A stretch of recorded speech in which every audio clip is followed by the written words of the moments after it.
Jazakumullah. We have completed the translation of what you said last time. Now let's turn to the next question. Yes.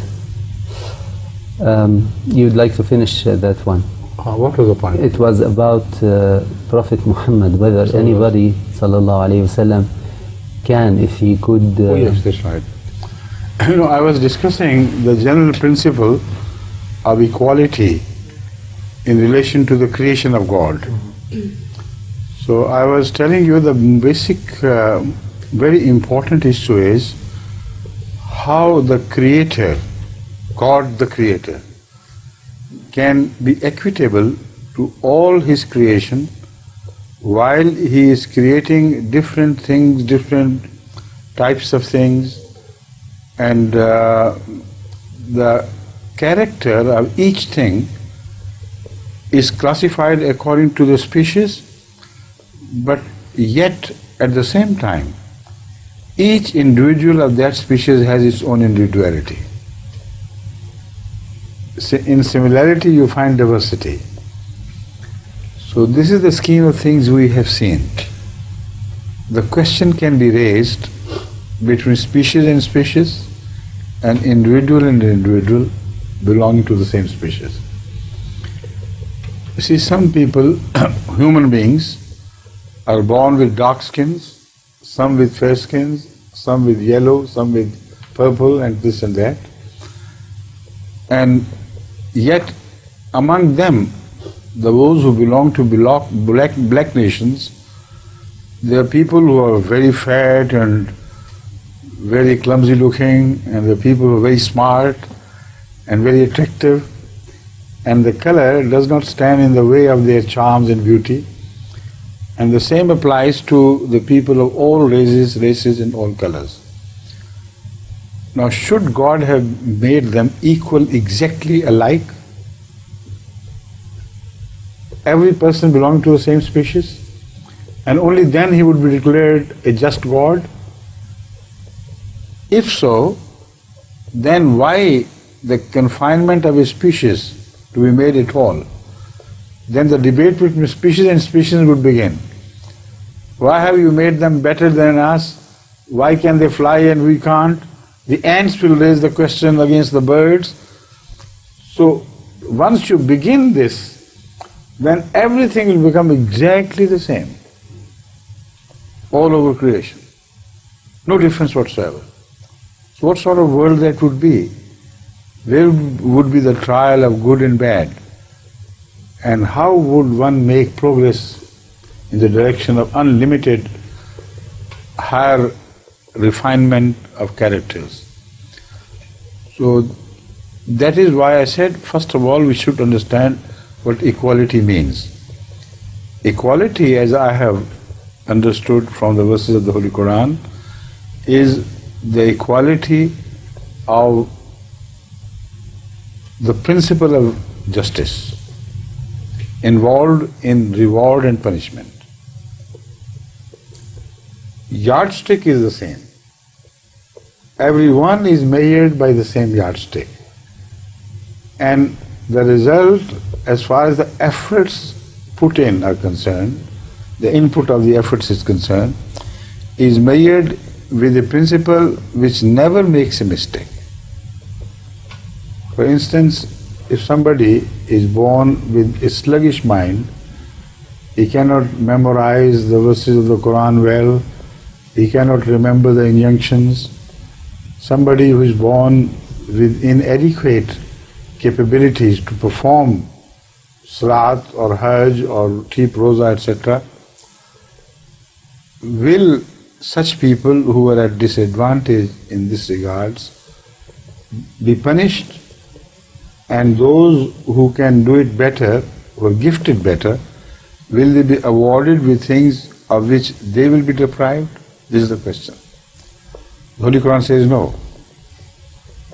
As far as the distribution of awards is concerned, or as far as rewarding one's effort is concerned, or punishing one's effort is concerned, that will be judged according to God's knowledge of the person deep within, beginning with his intentions, beginning with his how he employed his intentions, and measuring his capability and capacity. Also judging him in the background in which he was born. Also judging him according to the circumstances of his health and parental inheritances, etc. These are all the factors which have to be brought into consideration before the final judgment is passed. Shall I go on building this further? Yes, please. Okay, please. For instance, a boy, in any manner of speaking, defies any injunction of the Quran.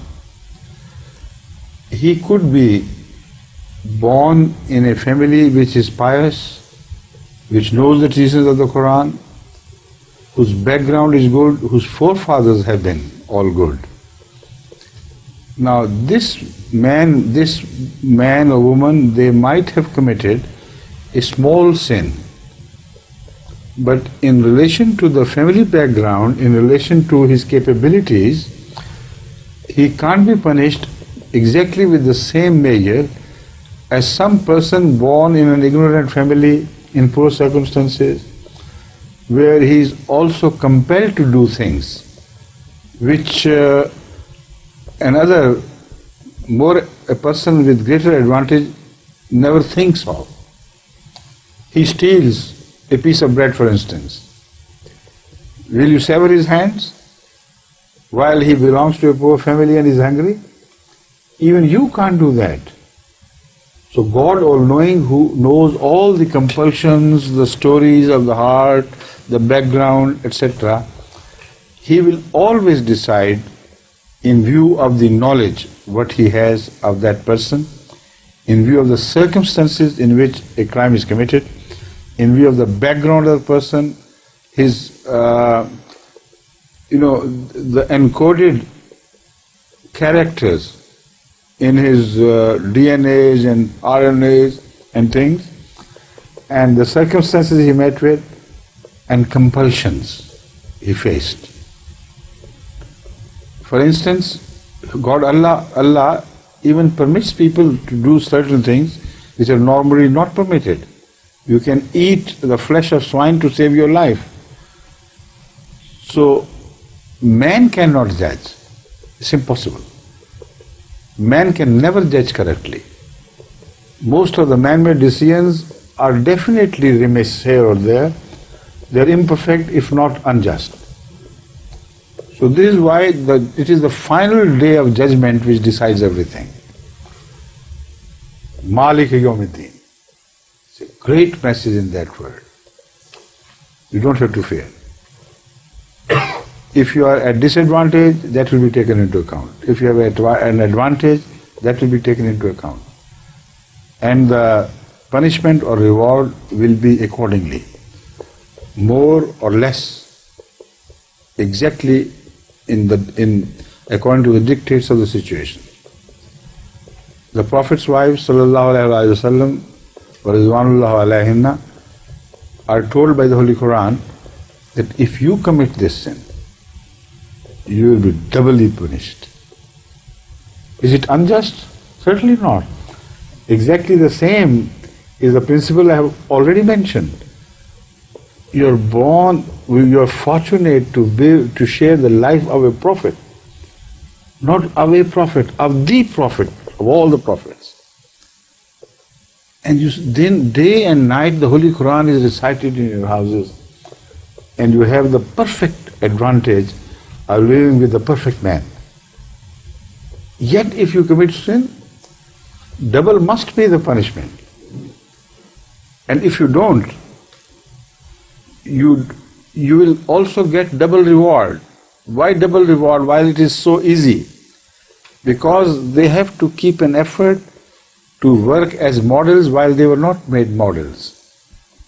Yet for the sake of the Holy Prophet, they make an extra effort to guard themselves, so the reward is also doubled.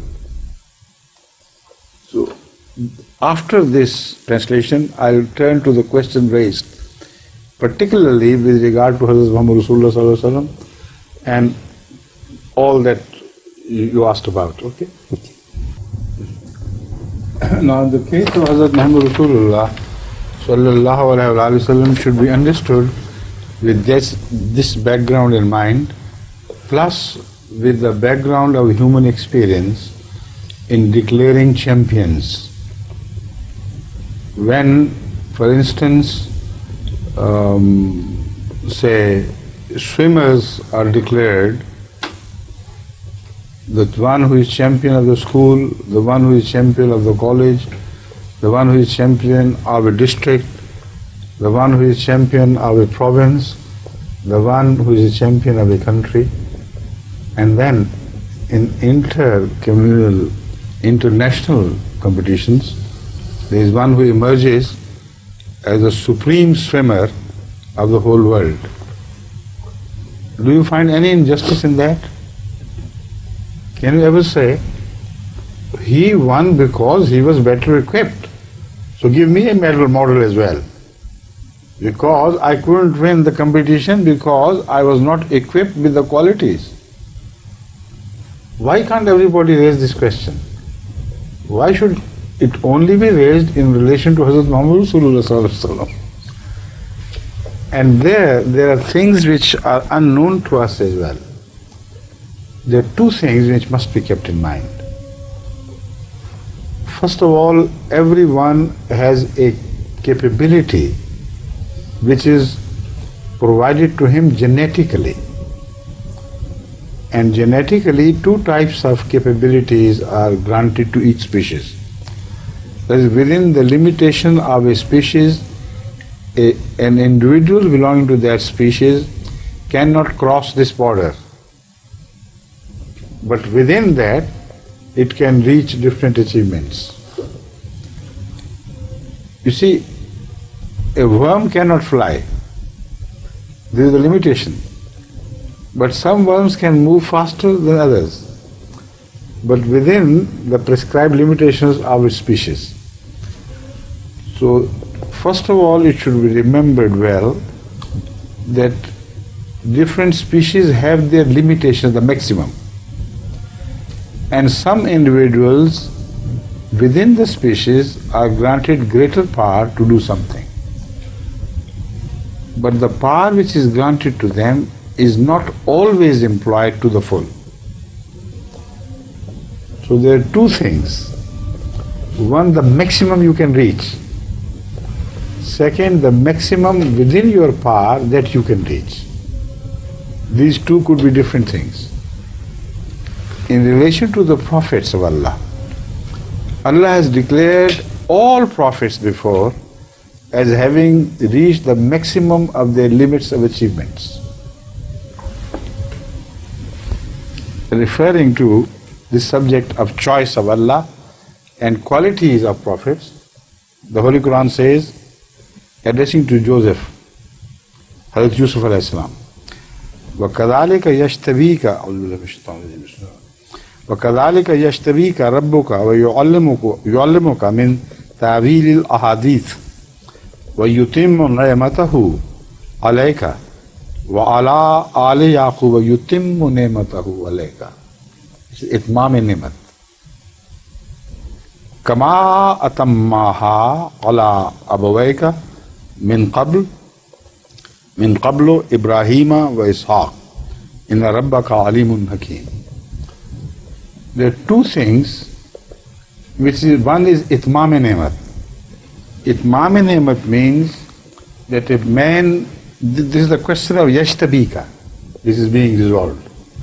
How does Allah choose? He chose you, O Joseph, in accordance with the same principle which was applied to your father and forefathers and all the rest who followed. That principle is that God permitted you to reach the maximum of your capabilities. When you reached, then God correspondingly atamma ni'matahu alayk.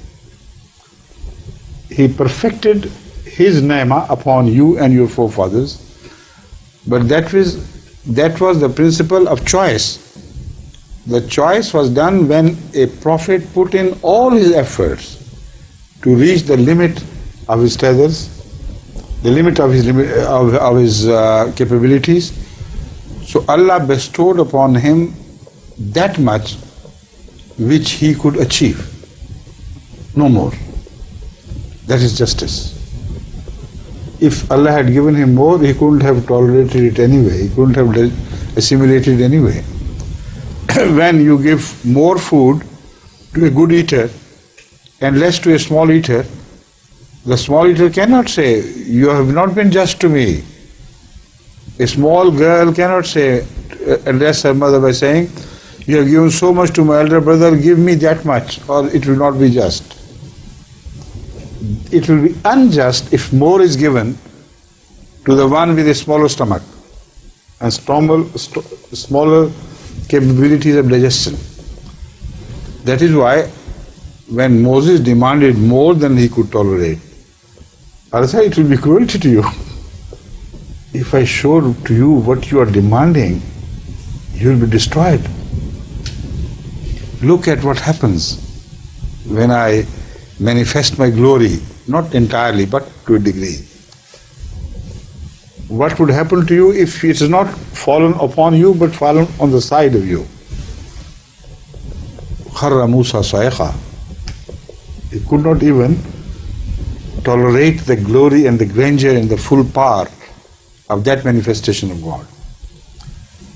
So, prophets are given the maximum to which they can reach. And the maximum cannot be the same. Because I have already discussed the principle of distribution of qualities. If everybody was granted exactly the same individual capacity, then the whole universe will be filled with exactly the same people, in shape, in style, in appetite, in everything. The entire fun of creation will be lost. It will be an ugly, boring world which you will be confronting. So, based on that principle, you must admit that every prophet should have been born with different individual qualities. And those were not the maximum to which man could reach. There are others who must have been granted the qualities to reach the maximum of human limitations. Out of all those known only to Allah, there is just one man who fulfilled every condition imposed upon him by God to reach the maximum of his limit, who fulfilled every condition attached to his trial, and fulfilled to the maximum the expectations which God could have with man as he has created. The man, the perfect man. So, where is injustice involved? When you look at that achievement, then there are also other points which must also be taken into account. It is not just a grant of favor. It is also the acceptance of a responsibility which is so painful, so punishing. So the one who suffers most, he must be awarded the greatest reward. The Holy Quran, referring to this event, says, وَعَرَضْنَا الْأَمَانَةَ عَلَى السَّمَاوَاتِ وَالْأَرْضِ وَالْجِبَالِ فَأَبَيْنَ أَن يَحْمِلْنَهَا وَأَشْفَقْنَ مِنْهَا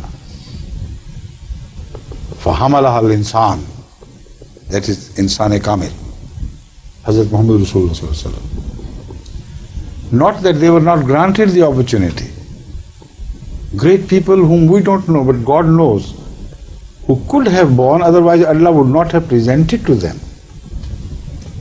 People of divine character, people, great worldly people who rose to the fames as high as there are mountains in the world. Those who can be likened unto the whole earth in the spread of their influence. Each one was granted the opportunity to carry the amana of God And they were afraid. They simply could not venture to take it, to accept it. Hamal al-insan, look here. Al-insan got up and said, I'm ready. And how much he suffered. Innahu kana zaluman jahula. He's so cruel to himself. Jahula, careless of what may happen to him. For the sake of Allah, for the sake of mankind. He took a load upon himself which was so punishing. This is the meaning of jahula, zaluman jahula, not the other way around. So where is the injustice involved of declaring him to be the best, the world champion? He is the world champion. Other people like him must have been granted other capabilities and potentials to rise, but they stumbled on the way, they fell here and there. Nobody was ready to undergo, to go through the punishing, natural outcome of these responsibilities. As far as the time scale is concerned, man can only declare someone the champion with reference to the past, because he has no knowledge. And the door for competition remains open. But he doesn't know who is going to beat this record or that record. So although the way to the competition will remain open forever, God knows the future as well as the past alike. For him, time is not divided like past and future. He sees it like a screen before him. So he saw Muhammad Rasulullah excel to the point where he could see on the screen of future. None else could even get nearer to him. So where is the injustice involved? It's a beautiful decision based on the principle of absolute justice. Right? So this is his effort and resolution. He did not care what may happen to him afterwards. He would carry the load all through. The meaning of Jahul. Maybe it relates to أَلَا لَا يَجْهَلَنَّ أَحَدٌ عَلَيْنَا. That's one way. That's another, but I'm talking about another verse. جهولا. Where the poet says, فَنَجْهَلُ فَوْقَ جَهْلِ الْجَاهِلِ. That's a different thing. That is, jahal in the first sense is not used in the good sense. This style is makaru wa makar Allah. Wallahu khairul makirin. Yes. But I'm talking of jahul, where a poet claims that once we start this battle, this fight, then we do not care what may happen to us. In that sense, jahul. Sallallahu alayhi wa sallam. Sallallahu alayhi wa sallam. Please.